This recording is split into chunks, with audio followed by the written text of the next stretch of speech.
Hi. How are you doing today? I'm amazing. How are you? Oh, anybody who says amazing lives that lifestyle and isn't afraid to pass that energy forward. I receive. Before we even get started, I got to tell you, Gordon Ramsay is a hero in my life. I found love in the kitchen, and then to hear that you won the MasterChef Celebrity Showdown, my God. When I tell you, he's such a sweetheart in person. Everybody think he is a-hole, but he really not. And after I won, they offered me my own show afterwards. Oh, my God. And look at this show you've got on OWN. I mean, the Never Ever Mets. Who would have ever thought that this would be the thing that people are talking about? Well, everybody love a good dating show and everybody love a good love ending.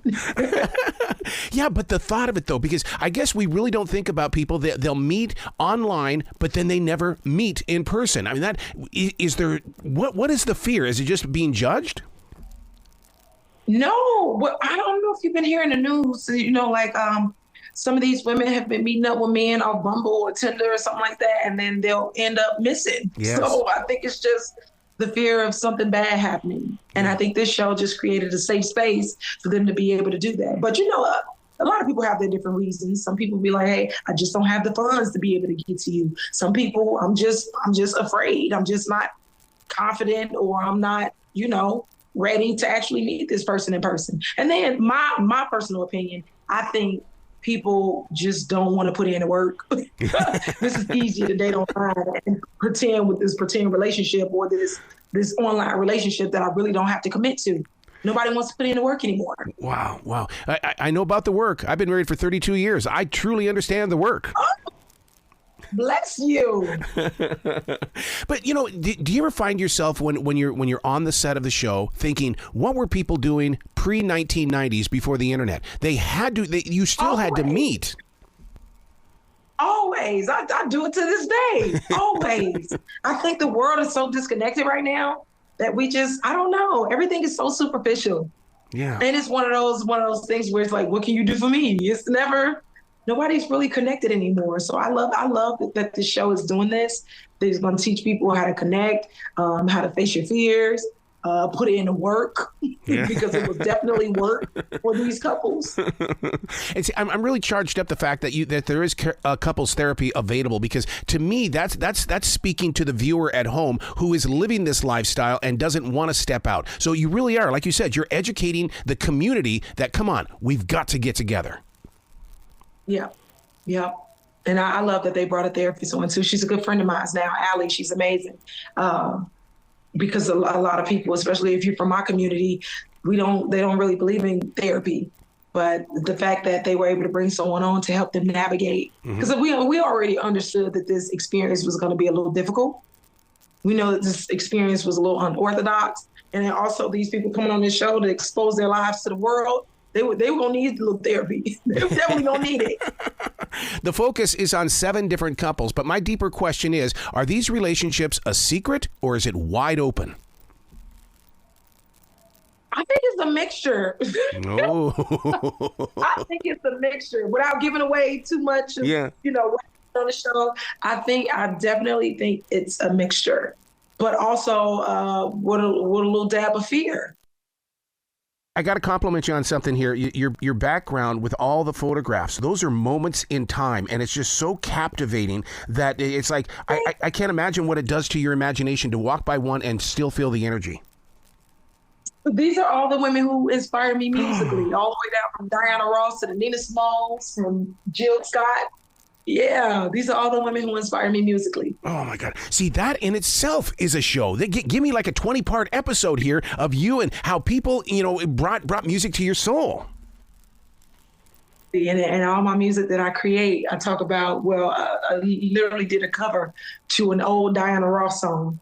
And people were so blown away. So it was like, how do you do an old Diana Ross song with hip-hop and mix it with hip-hop rendition? To inspire me musically. And we got to give a big kudos to hip hop celebrating 50 years this year. Yes. Okay. Did you go? Did you go to New York? No, but I've been blessed with the opportunity to talk with a lot of the artists that have been a part of the journey. And it's been so fun to talk about the history of it all, because it is so important that we know the history before we can grow forward. I love it. Who's your favorite person? Who are you looking forward to talking to? Oh my God, Babyface. I love the producers and to talk with Luther Campbell. I mean, it's like there's so many different levels that you can go and talk about how it all came together when it wasn't looking like that it was going to be a safe world. I love Baby. I had the honor and the privilege to shadow direct Babyface on his videos. Yeah. See, that in itself is a story that everybody doesn't know. We know the song, but we don't know the guy. Mm-hmm. He's such a soft-spoken man. He's literally a baby face. Yeah. Well, see, he's literally a baby face. And the same is true about you. We're just learning more about you. So that's what's so fun about watching you do this, the Never Ever Mets on OWN. Thank you. Yeah. So where do you grow from here? Because I mean, spiritually, you've got to be learning lessons. You were put on that show for a reason. You're called.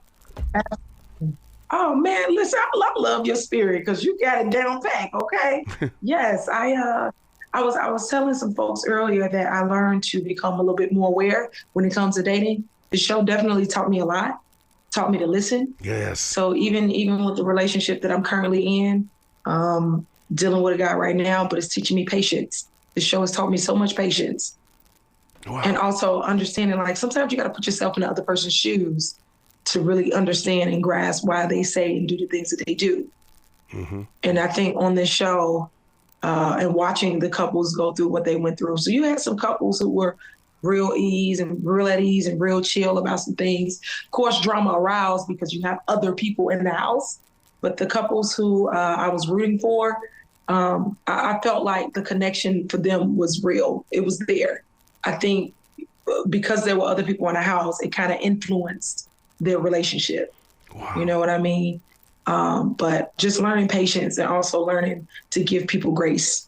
Wow. You are the Steve Harvey of this show. I'm going to tell you that right now. You've got the love in your heart.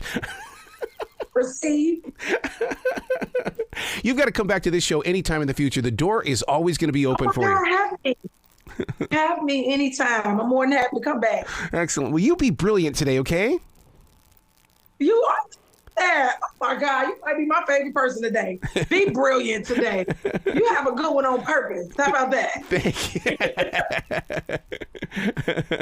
you.